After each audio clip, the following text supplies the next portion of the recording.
the Good Friday Agreement, which was a massive game changer. British home office বা স্বরাষ্ট্র মন্ত্রণালয়ের কয়েক দফা অভিযানে মানব পাচার চক্রের সঙ্গে জড়িত সন্দেহে ইতিমধ্যে ৩১ জনকে আটক করেছে যুক্তরাজ্য police. National crime agency police এবং আন্তর্জাতিক অংশীদারদের সঙ্গে নিয়ে বেলফাস্ট, লিভারপুল, লুটন এবং স্কটল্যান্ড সহ যুক্তরাজ্যের বিভিন্ন স্থানে এই অভিযানটি পরিচালনা করে ইমিগ্রেশন এনফোর্সমেন্ট বিভাগ। ৩ দিনের এই অভিযান শেষে মানব পাচারে জড়িত সন্দেহে ৩১ জনকে আটক করা হয়েছে বলে জানিয়েছে স্বরাষ্ট্র মন্ত্রণালয়। এই অভিযানে গুরুত্ব দেওয়া হয়েছে প্রধান প্রধান বন্দর, বিমানবন্দর এবং সড়ক নেটওয়ার্ককে। অভিযানে নগদ ৪ লাখ পাউন্ড এবং ১০টি ভুয়া পরিচয়পত্র জব্দ করা হয়েছে। সীমান্ত নিরাপত্তা ও আশ্রয় বিষয়ক মন্ত্রী অ্যাঞ্জেলা ইগল বলেন, যুক্তরাজ্যের উন্নত জীবনের লোভ দেখিয়ে অসহায় মানুষদের যারা শোষণ করে, তাদের জীবনকে যারা ঝুঁকিতে ফেলে, তাদের পাশে কোনো অবস্থাতেই যুক্তরাজ্য সরকার থাকবে না। তিনি আরো বলেন,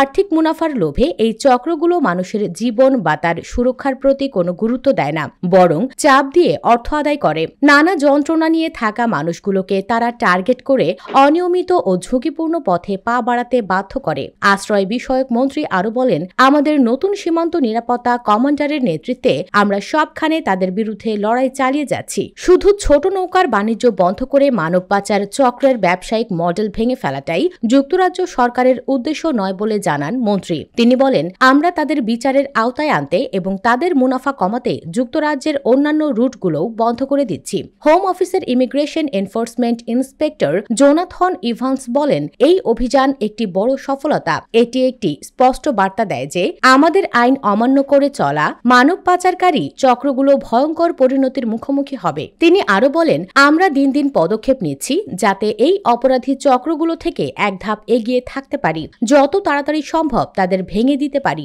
যুক্তরাজ্যের সাধারণ ভ্রমণ এলাকা বা সীমান্তকে কাজে লাগিয়ে কেউ যাতে মানব পাচার বা অন্য কোনো অপরাধ করতে না পারে তা নিশ্চিত করার জন্য আমরা নিরলসভাবে কাজ চালিয়ে যাব। সফলভাবে অভিযান পরিচালনা করায় পুলিশ, ন্যাশনাল ক্রাইম এজেন্সি এবং আন্তর্জাতিক অংশীদারদের প্রতি কৃতজ্ঞতা জানিয়েছেন ইমিগ্রেশন এনফোর্সমেন্ট ইন্সপেক্টর।